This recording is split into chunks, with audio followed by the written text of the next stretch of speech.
And so that's how that went. I'm glad I remembered my Yeah. lines. Yeah, you couldn't bitch me out for it. Yeah. Okay, and you can't bitch out Claire. Claire Andreani, what about you doing some reading? Welcome back to Angora Poets.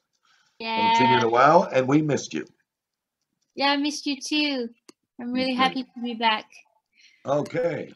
I have a poem called Woman or Princess of Misery. It's about a woman I talked with. I met. It was a total coincidence, and she told me a little bit about her life. So I wanted to write something about her. Talking to this woman was like plunging into her eyes that seemed to extend to her face, small as the one of an owl, with big wide eyes in which you feel you could lose yourself. She talks to me about her life, how she regrets not having had a child, how she has never gotten well with her parents. Her feet swing slowly in the summer air as she tells me her story, and she looks away, impassive and so fragile. It's like her eyes were made of porcelain and her whole body is made of stone, so cold it seems to me. Been from hostel to hostel, she says without bitterness, her large eyes wide open and she glares into darkness. Never known my grandfather, never known my uncle. I don't feel bad when I'm out. It's only when I'm at the hospital that I start feeling down. It's my family who sent me there.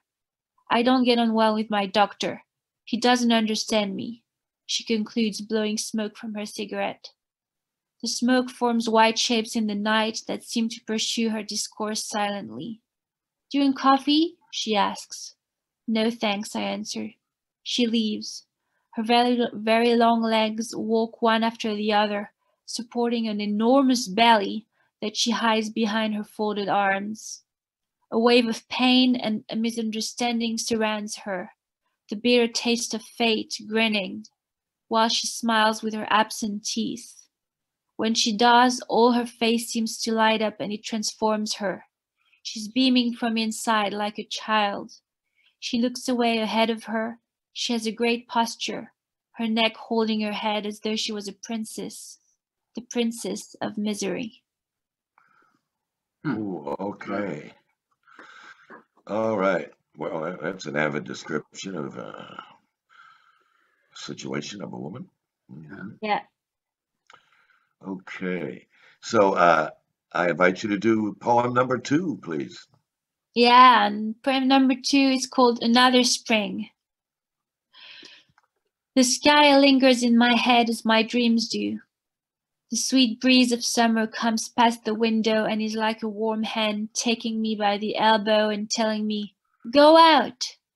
Here is another spring for you." The fresh air and the surrounding warmth reminds me of the time when I was a baby, when only sensations mattered, and the sound of the cars afar tell me that it's gonna be all right. The vast emptiness of humankind is sometimes swept by all the sensations surrounding us. The smells, the hearing, the touch. I feel like a dog without a leash, seeing, exploring the flowers, the summer breeze, the gentle promise of love that is in all that I can see. The happiness I have inside, hidden like a secret fire, leads me to countries unseen and clears all the idleness away, leaving only the blue sky in my eye that envelops me and has become my entire self, body. I melt with the open sky and fly like an angel that has just rediscovered his wings.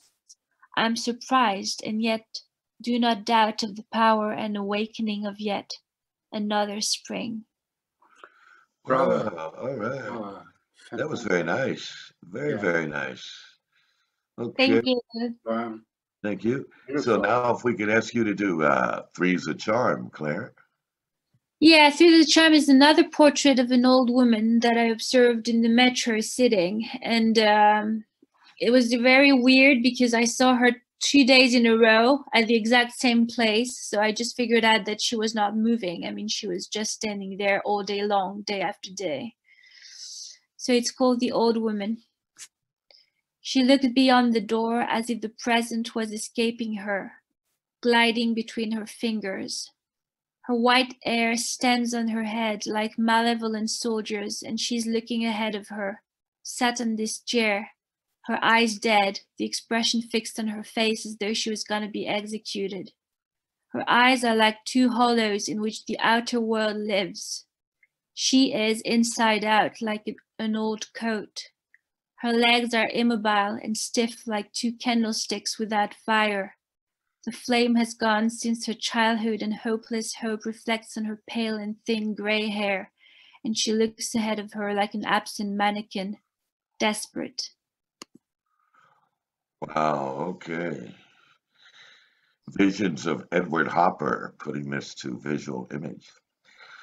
In fact, some of these scenes, Claire, over the months and longer that we've listened to you speak, where you have written and portrayed people you've seen, people that you've captured them in space and time. Uh, I could imagine a visual artist illustrating that to your poems because it Oh, would, wow. yeah, yeah, these would not be jolly Christmas cards, but would demand you know, some really deep drawing reflections on part of the visual artist. That would be great, yeah. So yeah, I hope that comes to pass because there's enough images there that would warrant the continuity between the spoken word and the drawn or painted image. Mm, Do a yeah. collection like that. That would be nice. Okay. Okay, thank you. And wow, now let's take a big jump, over one ocean and a continent and bring on who we affectionately call our Dharma bum, Dave Dharma Wilson from San Francisco. Hello, David.